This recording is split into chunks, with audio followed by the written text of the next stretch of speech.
Ok les gars, bienvenue dans le podcast Monsieur Clone, écrit et créé par Elisa et Léa. Ça fait plus de 3 ans maintenant qu'on est étudiante et entrepreneuse.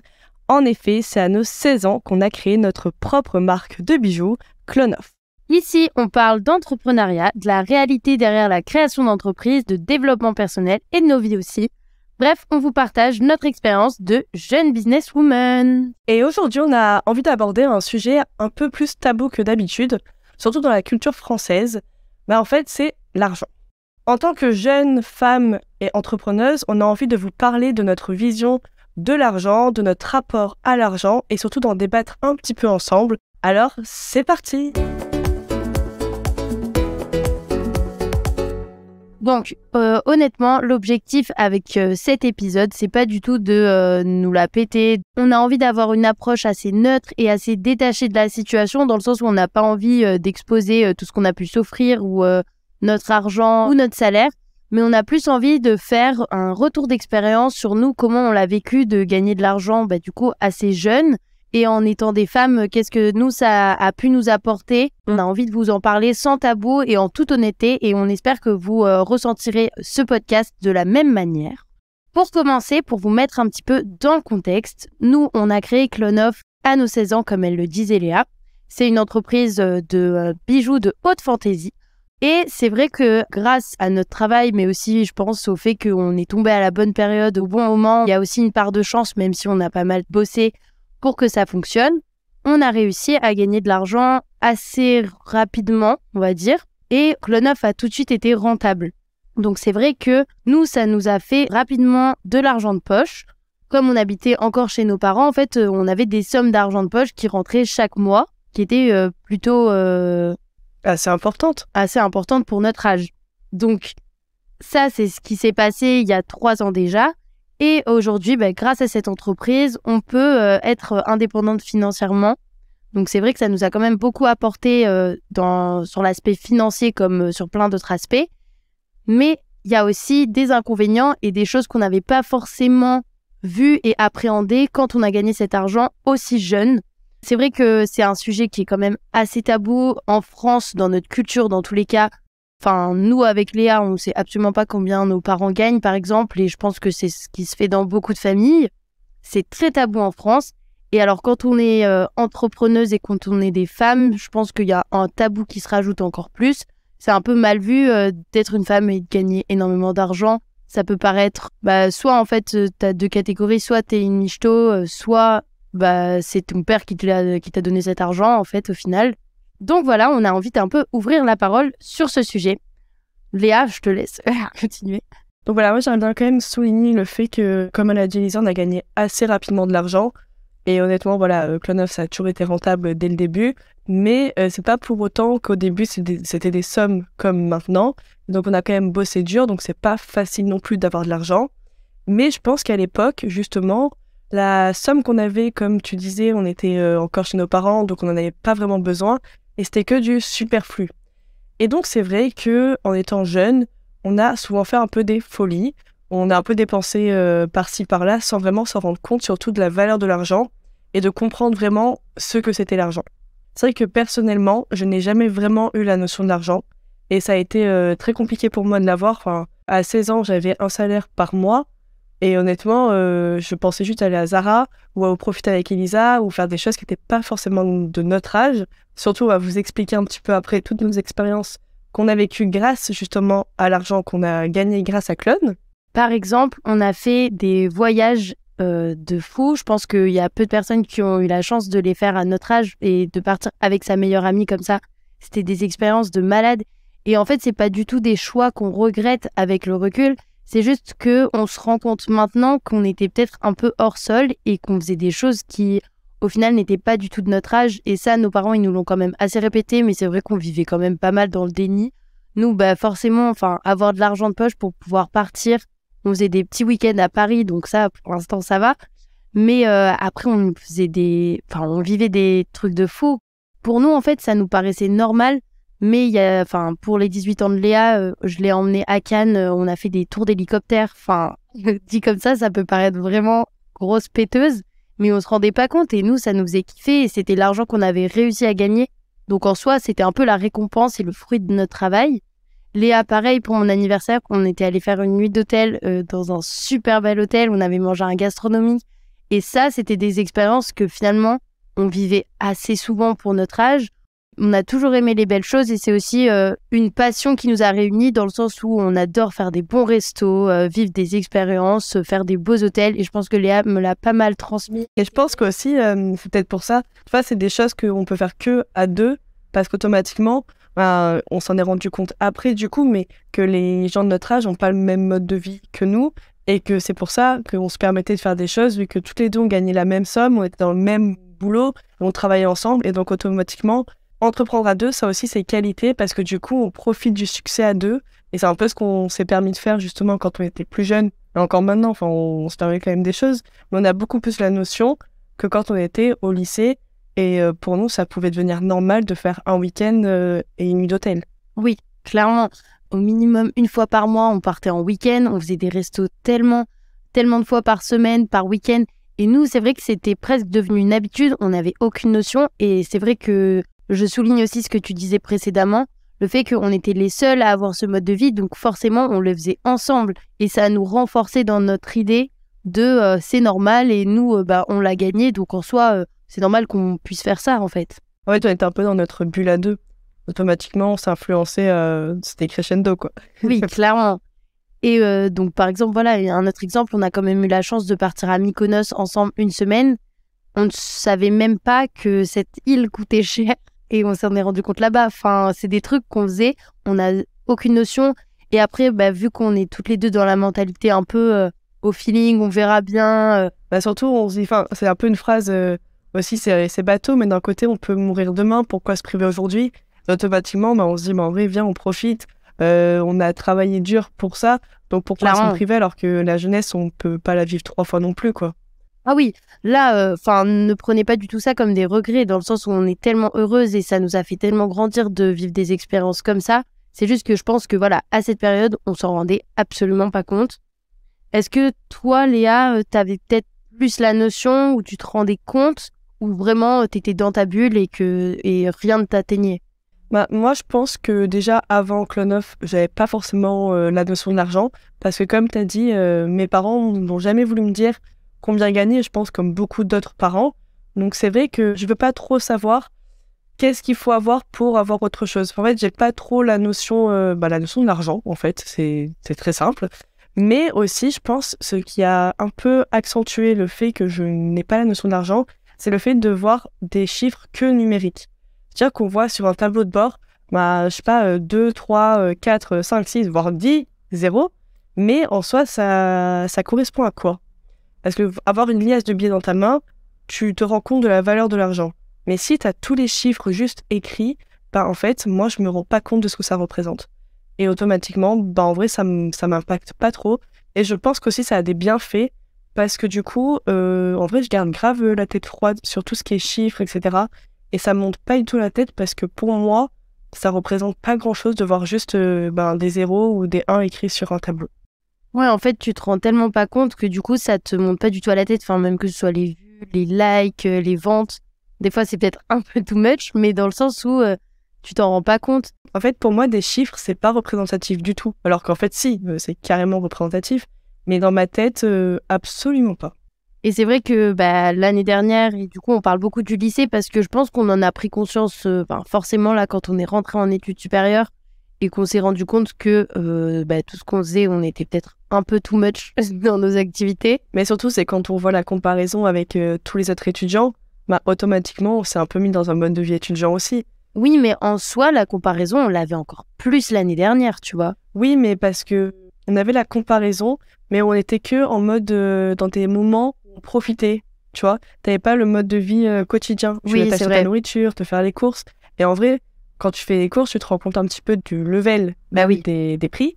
Et là, tu te dis, ouais, quand même, en soi, faire un resto, ça va me coûter un mois de course, tu vois. Et tu fais un peu plus des comparaisons avec ce que tu pourrais avoir et ce que tu as en faisant ce truc. Et c'est plus en co-opportunité où tu vas moins faire peut-être des folies qu'avant. Ouais, clairement. Pour aborder un autre petit sujet, on va dire, c'est que c'est vrai que nous, on en avait beaucoup parlé avec Léa. Et c'est quelque chose qu'on a remarqué, c'est qu'en étant jeune, en fait, quand tu gagnes de l'argent, que tu as un business comme nous, tout le monde, et vraiment tout le monde nous demande combien on gagne. Enfin, c'est comme si c'était plus tabou, c'est comme si on était obligé de dire nos chiffres pour prouver que ce qu'on fait, ça fonctionne et que on a des ventes et que c'est une vraie entreprise. Et moi, je l'ai remarqué, que ce soit les adultes, ou même les jeunes de notre âge, à chaque fois que tu dis que tu as un business, on a soit la question du chiffre d'affaires, soit la question de nous, notre salaire.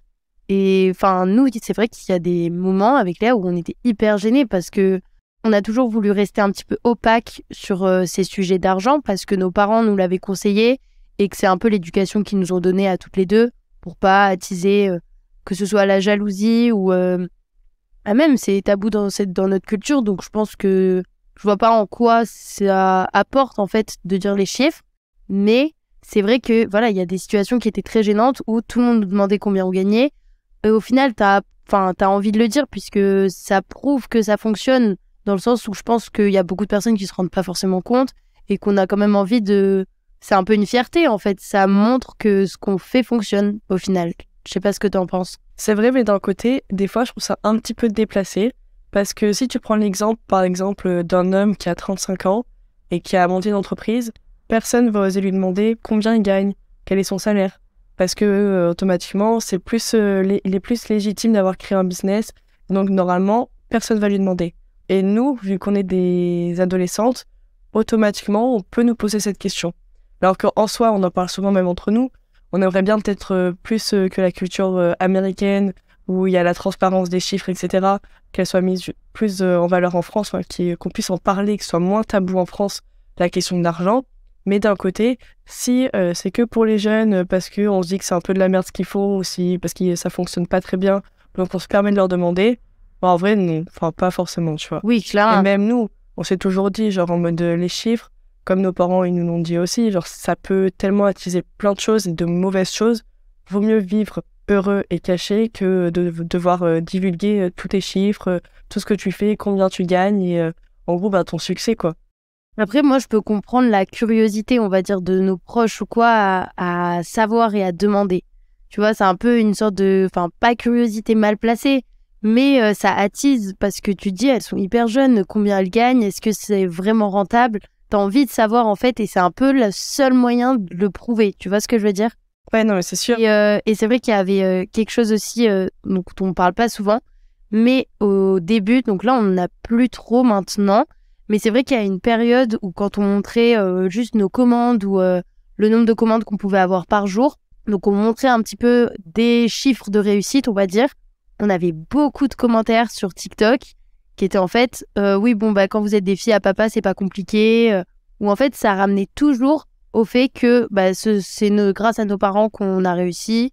C'est grâce... c'est pas du tout grâce à nous. On est deux filles, on n'arrivera pas, donc... En soi, c'est vraiment pas grâce à vous que vous avez gagné de l'argent. Et ça revenait tellement, mais c'est des trucs, ça t'énerve. Heureusement qu'on me l'a jamais dit en face et que c'est que via les réseaux sociaux. Mais c'est des trucs, je ne peux pas les entendre. Vraiment, c'est comme si tout ton travail, il était jeté à la poubelle, quoi. Après aussi, c'est parce qu'on a mis en place une stratégie marketing de justement poster sur les réseaux sociaux un petit peu la vie de rêve, les restos, les hôtels, les voyages. Enfin, vraiment, on poste quand même beaucoup de notre vie sur les réseaux sociaux. Ça a été un choix qu'on a fait. Mais en soi, avec Elisa, on sait très bien qu'on a adopté cette stratégie parce que c'est ça déjà qui fonctionne. C'est ça qu'on aime regarder aussi sur les autres comptes, en fait. Regarder des voyages, regarder des gens qui nous inspirent, qui donnent l'impression du moins d'avoir une belle vie. Moi, je trouve que ça m'inspire au quotidien. Ça donne envie, donc automatiquement, tu vas t'abonner, tu vas les suivre. Mais c'est vrai qu'on se permet peut-être ça. Peut-être que des fois, nos parents, ils nous disent parfois c'est trop et on veut pas vous montrer autant. Mais en soi, ce qu'on montre, c'est ce qu'on a gagné, donc c'est ce qu'on a travaillé. Enfin, c'est pour ça qu'on a travaillé. Et en fait, ça fait partie aussi de notre business de montrer autant. Mais c'est vrai qu'avec Léa, forcément, je pense qu'on a moins de difficultés, on va dire, à montrer sur les réseaux sociaux ce qu'on va faire. Parce que honnêtement, oui, c'est le fruit de notre travail, on en est fiers. Et on sait pertinemment que c'est notre argent, c'est nous qui l'avons gagné, c'est nous qui avons travaillé pour avoir tout ça.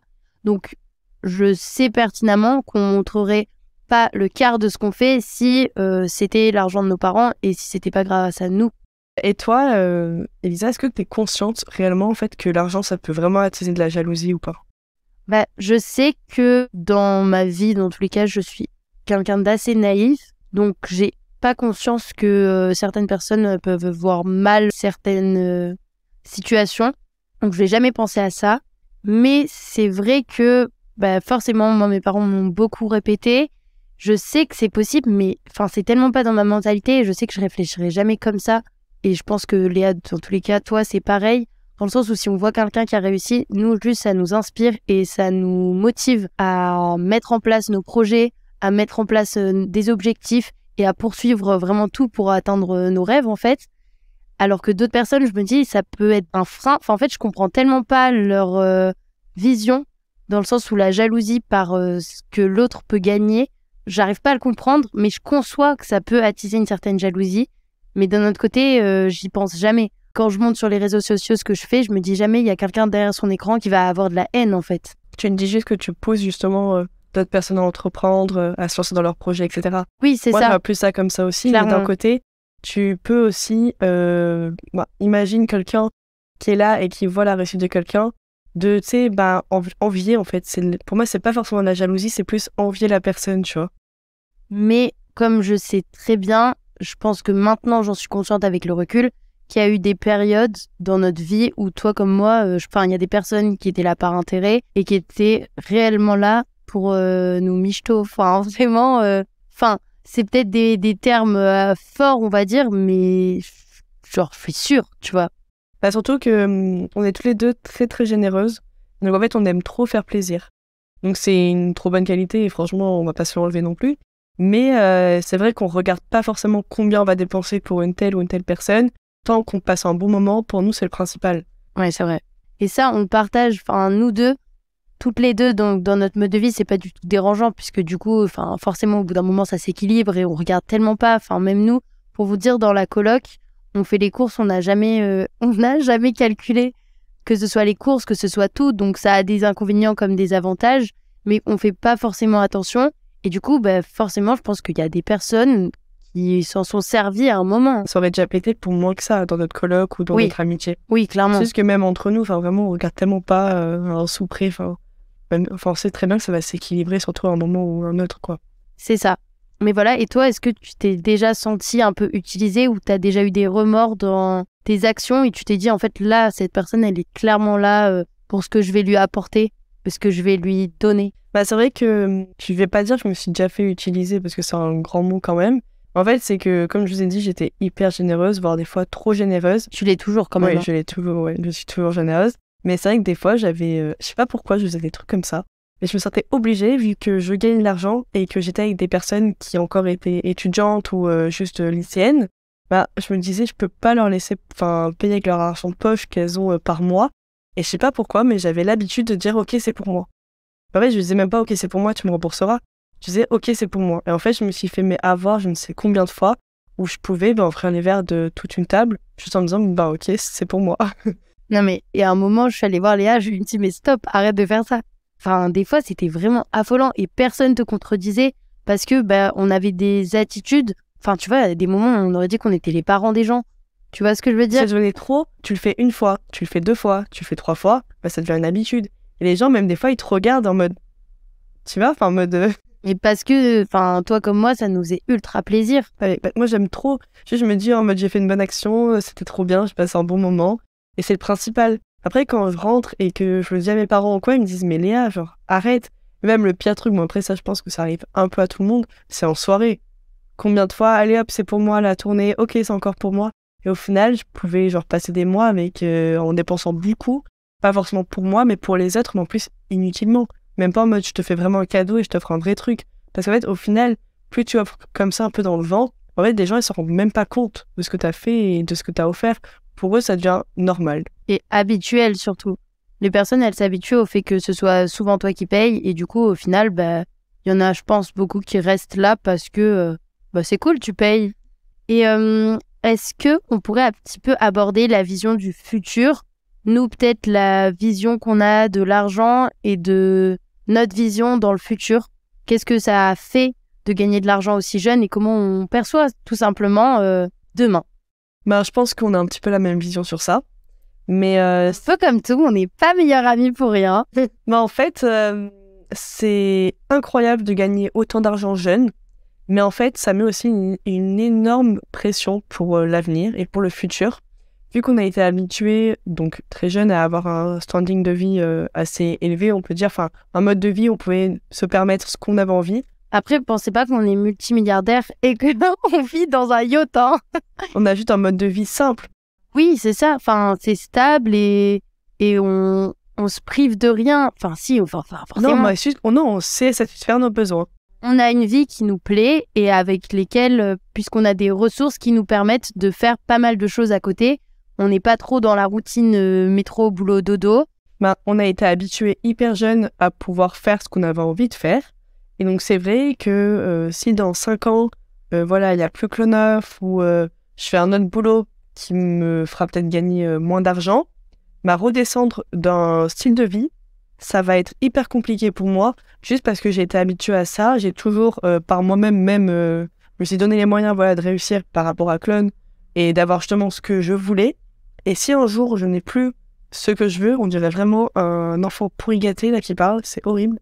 Mais bref, ça me frustrait énormément de ne pas pouvoir subvenir à mes envies et à mes besoins et à ce que j'ai envie de faire, tu vois. Mais c'est vrai que ça peut paraître, d'une oreille extérieure un petit peu superficielle ce qu'on dit, mais c'est pas du tout ça qu'on a envie de vous faire ressentir en tout cas. Mais c'est plus que, c'est vrai qu'on a déjà eu cette discussion avec Léa, dans le sens où ça va faire 3 ans que oui, on peut faire un petit peu ce qu'on veut, qu'on est assez libre et on n'a jamais eu trop de pression autour de l'aspect financier dans nos vies. Et du coup, des fois, ça nous met une pression dans le sens où on va se dire, mais là, si demain tout s'arrête, comment on fait ? Oui, on s'habituera et forcément, on sera assez obligé. Ouais. C'est ça, on sera obligé de s'habituer à cette situation. Mais des fois, quand on a eu la chance de gagner des sommes plutôt importantes quand on est jeune, on se dit, mais en fait, à tous les coups, ça peut être hyper éphémère et s'arrêter dans 2 ans. À la fin de nos études, si on rentre dans une entreprise, on sait qu'on ne gagnera pas du tout ce qu'on a gagné à 16 ans. Et des fois, ça peut paraître hyper bizarre de se dire ça et de se dire, en fait, mais si ça se trouve, là, les meilleures années de nos vies, c'est maintenant. C'est hyper pessimiste de voir la vie comme ça. Mais il y a eu des moments avec Léa où on était juste en stress et de se dire, ok, peut-être que là, on surfe juste sur une tendance, qu'on a fait un produit qui marche, mais c'est hyper éphémère, que ça va être pendant 3 mois, on va gagner des grosses sommes et qu'au final, demain, on sera sous la paille. Aussi, moi, un truc qui me fait énormément peur, c'est, de stresser pour les fins de mois. C'est un truc con, mais c'est un truc qu'on n'a jamais eu déjà parce qu'avant, on était sous l'aile de nos parents, donc on se tracassait pas du tout pour ça. Après, il y a une Clone et honnêtement, nos fins de mois, elles vont très bien. On est hyper honnête là pour le coup, mais voilà. Imagine demain, je devrais calculer par mois et pour me dire, ok, là, ça va le faire pour la fin du mois. C'est un truc con, mais ça, ce serait pour moi, je sais pas, je me sentirais hyper mal de devoir compter. J'ai jamais compté avant. Et on dirait vraiment, mais on dirait 2 enfants pourri gâtés qui vous parlent. Mais en soi, j'ai pas du tout envie que ce soit perçu comme ça. Qu'on veut vous le faire comprendre. Et plus en mode, je sais pas. C'est une réflexion, en fait. Une réflexion. C'est plus autour de l'argent, même pour tout le monde. Parce qu'en soi, on a des situations tellement différentes, chacun par rapport à l'argent. Il y en a qui ont zéro notion, qui sont multimilliardaires. D'autres, c'est plus compliqué. Mais en soi, on a tous une notion d'argent qui est hyper différente et on voulait vous exposer un petit peu la nôtre aujourd'hui. On trouvait ça hyper intéressant. Et en vrai, on a envie d'entendre aussi vous, qu'est-ce que vous en pensez ? Et si vous voulez qu'on en débatte un petit peu plus, dites-nous un petit peu vos ressentis face à ce podcast. Et on serait hyper à l'écoute. Clairement. Et juste pour revenir un petit peu du coup sur ce qu'on disait sur la peur de à un moment avoir plus d'argent ou de se lancer dans un projet et que ça fonctionne pas forcément parce que c'est un peu lié, vu qu'on a un mode de vie d'entrepreneuse dans le sens où tout ce qu'on va gagner, c'est clairement de notre responsabilité et de notre ressort. Donc ça, je pense que ça joue aussi dans la pression, dans le sens où on n'est pas dans une entreprise avec des dirigeants. Les dirigeants, c'est Léa et Lisa, 19 ans, donc c'est pas pareil. Et il y a un livre que j'ai beaucoup aimé, que je vous conseille à 1000%, que j'ai fait lire à Léa, que j'ai fait lire aux parents de Léa. C'est Une vie choisie de Marc Simoncini. Et c'est vrai que lui, il aborde cette notion d'argent de façon très décomplexée et dans le sens où il dit que toutes les périodes dans sa vie où ses projets entrepreneuriaux ont échoué et où il avait plus 1 euro, c'était là les meilleures périodes de sa vie parce qu'il s'est battu pour en regagner. Et c'est vrai que moi, ça m'a beaucoup décomplexé sur cette notion et ça a jamais été une grande peur, mais des fois, ça peut paraître bloquant, même se dire je vais mettre de l'argent dans un projet, je suis pas sûre que ça fonctionne. Je peux comprendre que pour beaucoup de personnes, ce soit très très bloquant.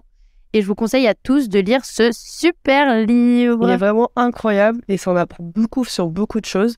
Et en plus, même autre que ça, il apprend aussi le fait que des fois, l'échec, on a déjà parlé de ça dans un autre podcast, mais c'est aussi en lien avec l'argent du coup, des fois, c'est pas non plus dramatique. En fait, il faut dédramatiser toute situation. C'est ça la clé.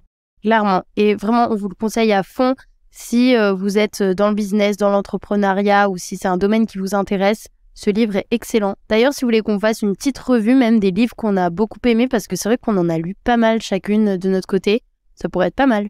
De ouf, ça peut être trop cool. En tout cas, on espère que cet épisode vous aura plu, que vous l'aurez surtout bien interprété. Et si c'est le cas, n'hésitez pas à noter ce podcast et laisser surtout un avis sur l'application que vous utilisez pour nous écouter. Voilà, merci encore pour votre écoute et n'hésitez pas si vous avez des questions à nous les poser sur les réseaux sociaux. Et rendez-vous évidemment sur notre Instagram, clone.off au 2F. Bisous, bisous.